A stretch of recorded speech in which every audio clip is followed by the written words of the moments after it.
Welcome. Welcome to all the people who joined us yesterday. It's wonderful to see, many well-known and beloved faces, and then many other familiar faces that we haven't seen for a while. Sandeepa, lovely to see you. Alex, Hayden, Jared, of course, Andrew, Nicole, Bryn. Yeah, it's really lovely. Reggie will be teaching this afternoon, but I think Adam. Reggie and I both have been feeling a tremendous sense of excitement lately. The teachings are always unfolding, but lately there's been a particular sense of discovery and newness and aliveness that is very much rooted in the tradition, but is taking us somewhere. And we were even talking about this morning, that we can't really see where it's going right now. We have no idea, which of course is normally the case. But there's this sort of sense of something. And we'll all be exploring that these few weeks. So I want to talk a little bit about what we're actually doing here. And I don't mean what the hell are we doing here, because that's something that's going to be with you for a long time. And you'll have plenty of chances, we'll have plenty of chances, I'm still doing it, to explore that aspect of the path and all the resistances that come up along the journey. But what are we doing, actually? And really, all we have to do is what we're doing, right here and right now. And the instruction, the general instruction for meditation that we often hear is, whatever experiences arise, let them be. Let them be as they are. Whatever happens, all we have to do is be constantly present. Constantly is kind of the key word and tricky. But all we have to do is be constantly present. This is the beginning. This is the end. And this is possible for all people. And that's Katagiri Roshi. But this is what we're doing here. And what we would add, in this lineage, in this room, is the journey can only be made through the body, which I think is in Zen and Chan and many other traditions, but not quite as explicitly as, we teach it here. In a lot of the ancient traditions, you have to discover it very much on your own. And I'm not saying you're not on your own here. I mean, you're just as much on your own. But our way of working with the body is a little bit more accessible than, traditional practices. So for some of you, that might seem quite different. But it's very, very interesting. So the second, what are we doing here, is, we know that all of you have come here during what is traditionally a holy week, the birth of Christ. And there are a lot of, and it's also Hanukkah, there are a lot of charged emotions around the holiday period. I mean, this particular week in Daten is always particularly charged.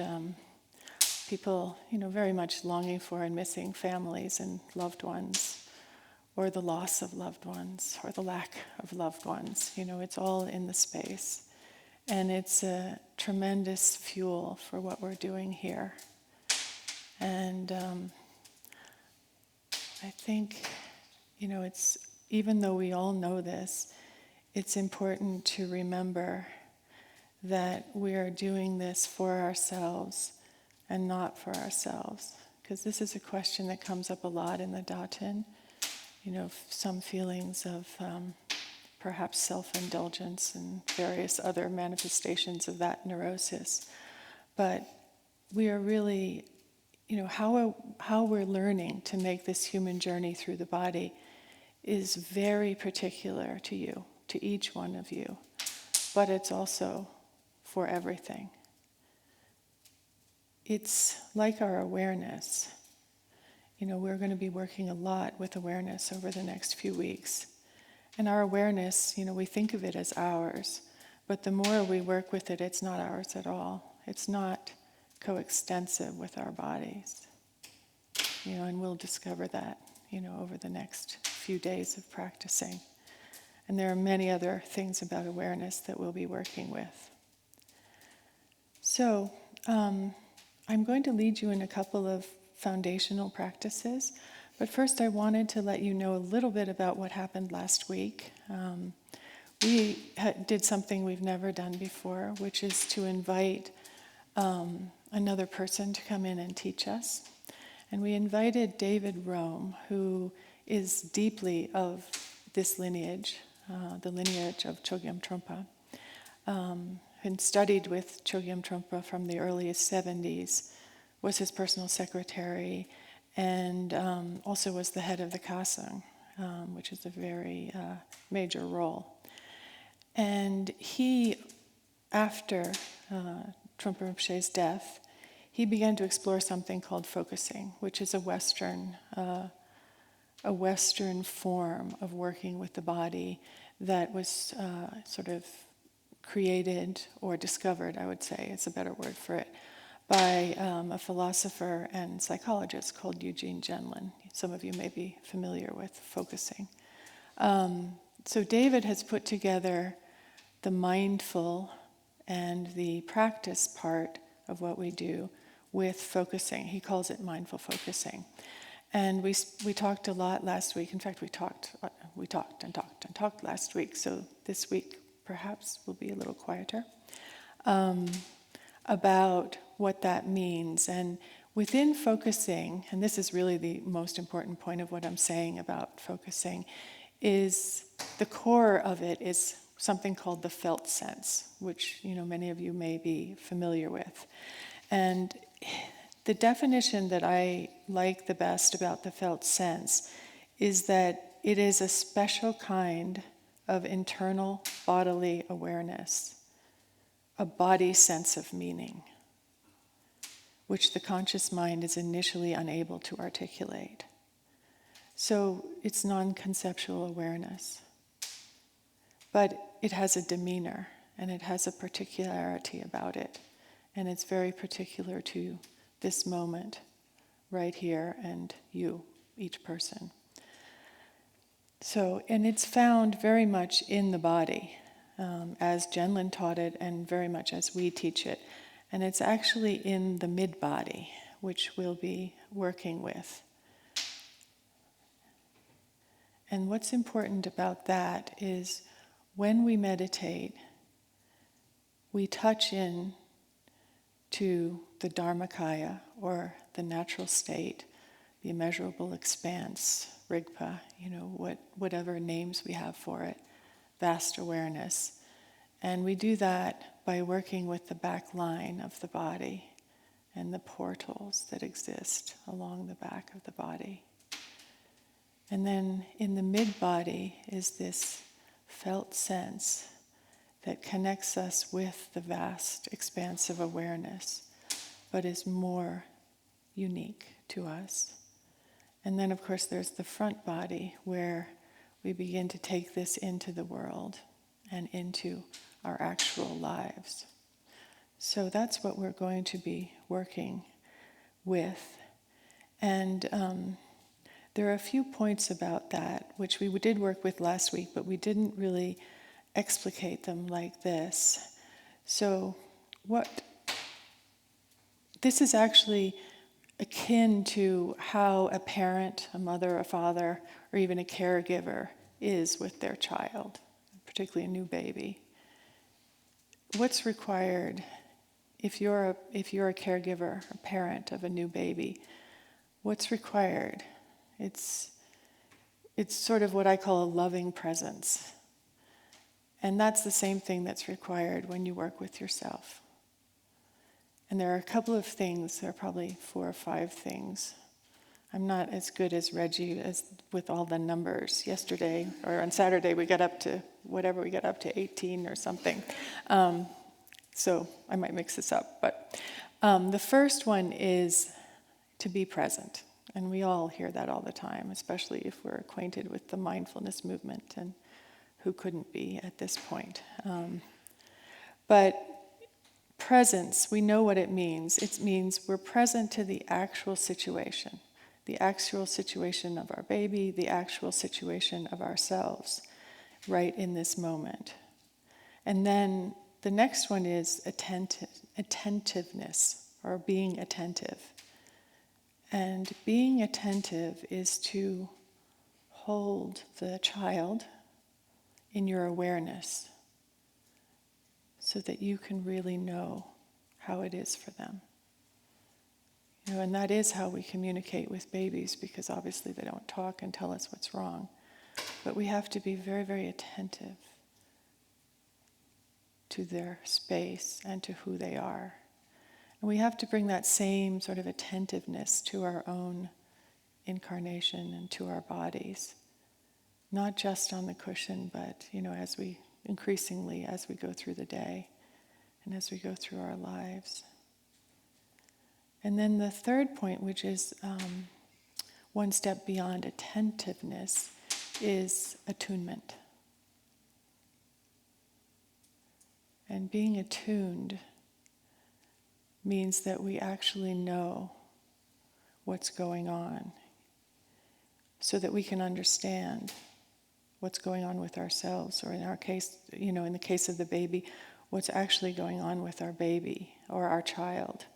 And you hear often that mothers will have a sense of what's going on with their child, even if they're not in the same place. And that certainly was the case for me. I grew so attuned to my son's nightmares and night terrors that I even had a sense of the content of them before he quite started screaming. And I think that kind of attunement, to ourselves and to our inner being comes with practice, comes with the practice of meditation. And that attunement actually allows us to connect with our soma and to live from that place, and to not have quite so many conflicts with our ego mind. And then the next thing that follows, of course, from attunement is responsiveness. We can actually do something. We act, we respond. And one of the ways that Trungpa Rinpoche defined meditation, which came out last week too, was responsiveness. Responsiveness to yourself. And then the last thing is reliability. And there are a couple of senses of reliability. One, the more work you do with your body, the more reliable it becomes as a trusted companion on the journey. And I think many of us, me for sure, didn't start out trusting my body very much or thinking it was very reliable. In fact, quite the opposite. And it's been a lot of work and a real process of making a relationship to find the reliability and the trustworthiness within my own being. The other sense of reliability is just coming back to the practice over and over and over. Your body will know that your sitting meditation is a reliable way of being with yourself every day. So those are the points that we'll be working with.